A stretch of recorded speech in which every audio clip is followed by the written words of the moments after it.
देखिए, मूर्तियां जयपुर के गोदामों में पड़ी हैं। मूर्ति और मूर्ति गोदाम से उठ के गाड़ी में रख के मंदिर में आ जाए तो फिर वो मूर्ति नहीं रहती, भगवान। हाँ, अच्छा, हम लोग मंदिर बनवा के जाते हैं 5 लोग गाड़ी लेके। कहाँ जा रहे हो? जयपुर। क्या लेने जा रहे हो? मूर्ति है। अच्छा बोलो, अब कोई दर्शन करने के लिए जाता है मंदिर तो ये कहता है कि मूर्ति का दर्शन करने जा रहा हूं, मूर्ति का ना। समझ गए? स्थान की महिमा जगह की महिमा बन गई। अब ये ग्राउंड क्या है? आज से पहले कल क्या था? ये ग्राउंड स्कूल ग्राउंड है। अच्छा बोलो, इस ग्राउंड को किसी ने पूजा? बच्चे क्यों पूजेंगे? फीस दे रहे हैं, वो काहे को पूजेंगे? टीचर क्यों पूजेगा? नौकरी ले रहा है, पढ़ा रहा है, और जो मालिक है वो भले ही कमा रहा है पर वो भी नहीं पूछता है। और मेरा चैलेंज है, अगर यही स्कूल का ग्राउंड 7 दिन लगातार ना पूजे तो मेरी गारंटी, जो आएगा वो माथा टेकेगा इसको। जहां से घुसेगा पांडाल में, जिस गली से आएगा पांडाल के गेट पे माथा टिकेगा, चप्पल उतरेंगी दूर है। और सुबह चप्पल नहीं उतर रही थी, पांडाल में घूम रहे थे टेंट वाले चप्पल पहनकर है। अब कथा शुरू हो गई तो अब टेंट वाले को, साउंड वाले को, चैनल वाले को, सबको इतनी तो बुद्ध भगवान ने दी है माथे में कि वो भी अपने आप को कंट्रोल कर लेते हैं। जगह का महत्व बदल गया। भागवत जी आई, एक महात्मा आए और सारा का सारा लीला बदल गई, जगह की सारा खेल बदल गया।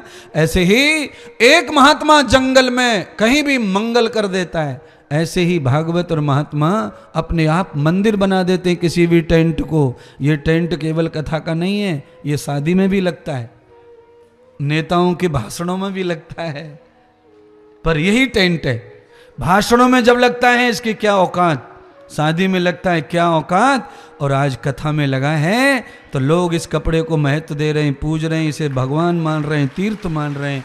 इतनी महिमा है सनातन धर्म की और इस भागवत जी की, एक महात्मा जी की। क्या लगता है आपको? महात्मा लोग बस में नहीं बैठते, ट्रेन में नहीं बैठते? महात्मा ट्रेन में बैठ जाते हैं पर ट्रेन की महिमा नहीं बढ़ती। महात्मा को पैर पड़ने वाले, महात्मा के पैर छूने वाले तो ट्रेन में भी आते हैं, पर ट्रेन की महिमा नहीं बढ़ती उससे।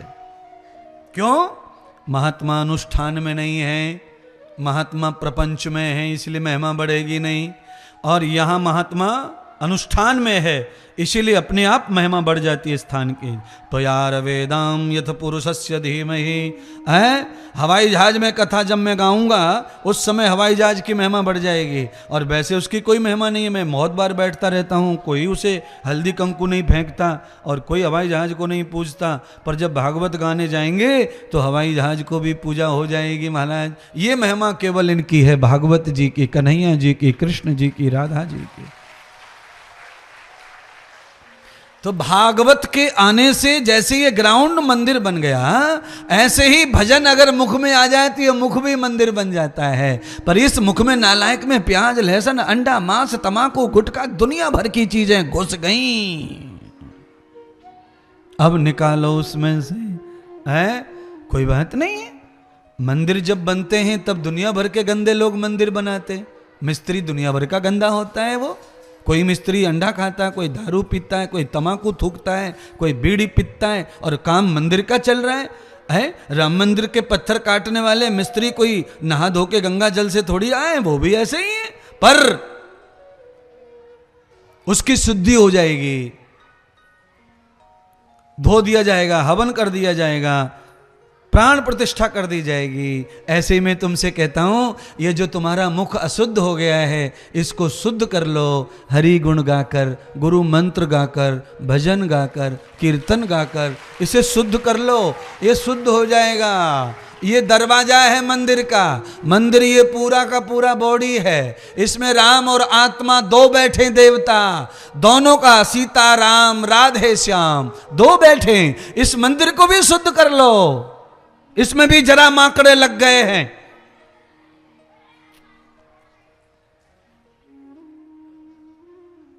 फिफ्टी 50% मंदिरों में जरा माकड़े लगे रहते हैं। 50% जिन मंदिरों में आमदनी नहीं है उन मंदिरों में मकड़ी रहती है। मकड़ी क्या रहती है? मकड़ी। और जिस मंदिर में थोड़ा आमदनी है उसमें पंडित जी रहते, मकड़ी नहीं रहती है उसमें, पुजारी रहता है। झाड़ू पोछा चमा चम चमा चम चमा चम। अरे मंदिर तो मंदिर है, पर ये भक्तों की बुद्धि को भी क्या हुआ है?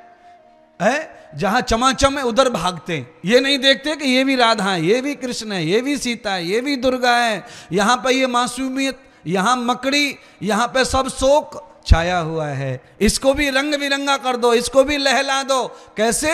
हमारी वजह से। मंदिर भक्त की वजह से प्रसन्न होता है, भगवान की वजह से नहीं। किसकी वजह से? भक्त की वजह से। जिस मंदिर में भक्त नहीं जाते वो मंदिर कभी चमकता, मूर्ति तो है अंदर पर पड़ी है बासी गुसी, कुछ नहीं।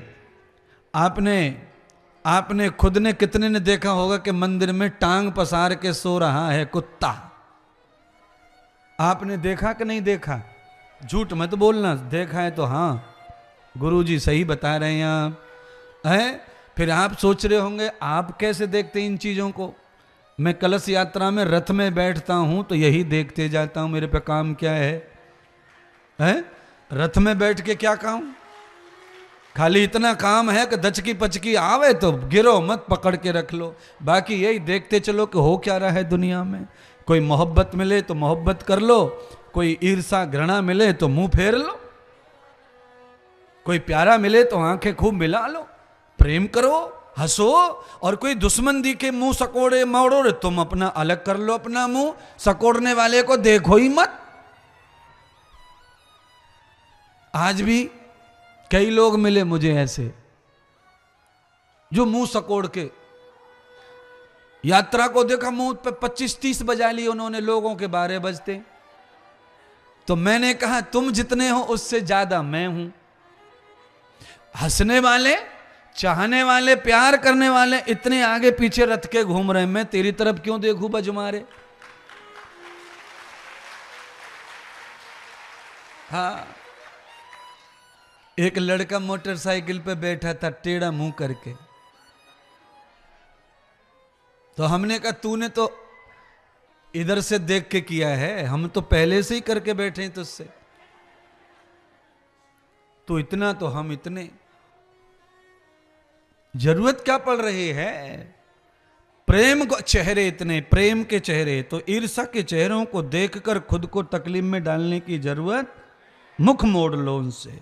जिस रास्ते में बहुत सारे खड्डे हैं, अगर दूसरा रास्ता मालूम है अच्छा तो उससे ही जाओ, खड्डे वाले में जाने की जरूरत नहीं है। जैसे मैंने किया वैसे आप भी ऐसा ही करो। किसी से कुछ कहना, किसी से कुछ बोलना, किसी की 4 बात सुनना, 4 कहना, लफड़े में पड़ना, उससे अच्छा यह है कि किसी प्यार वाले को याद करो और इस पागल को भुलाओ, जिससे हम खुश रहें, शांत रहें और आगे जाएं। अच्छा, उस लड़के से अगर रथ रुकवा के मैं ये पूछता भैया मैंने क्या बिगाड़ा है तेरा, मैंने तो कभी देखा तक नहीं तुझे, तू क्यों ऐसे मुंह बना रहा है भाई, तो फालतू हो जाता, बात की बात बढ़ जाती बात। और उसको काहे को अपमानित करना है? पहचान लिया ना कि उसका रुचि नहीं है बाबा भावाओं में, उसकी रुचि नहीं है भागवत में। पर क्या फर्क पड़ता है? इतनी सारी पब्लिक, इतनी सारी गलियां घूमे, सबने प्रणाम किया भागवत जी को, अगर एक ने नहीं किया तो वो उसे गिनने की जरूरत नहीं है। पर मुश्किल कहां आती है? सुनिए ना, मुश्किल कहां आती है? इतना सा जीरे का दाना अगर दांत में फंस जाए तो चैन पड़ता नहीं है। बस बुरा बुरा होता है। जब तक वो दाना नहीं निकलता जीव शांति से नहीं बैठते। इतने जीरे को खा गई जीव, कुछ नहीं कहा, और एक दाना फंसा, परेशान हो गया। सारा का सारा मस्तिष्क, सारी की सारी जीवा थक गई। बस अच्छाई में बुराई एक भी आ जाए तो वो बस परेशान करती है।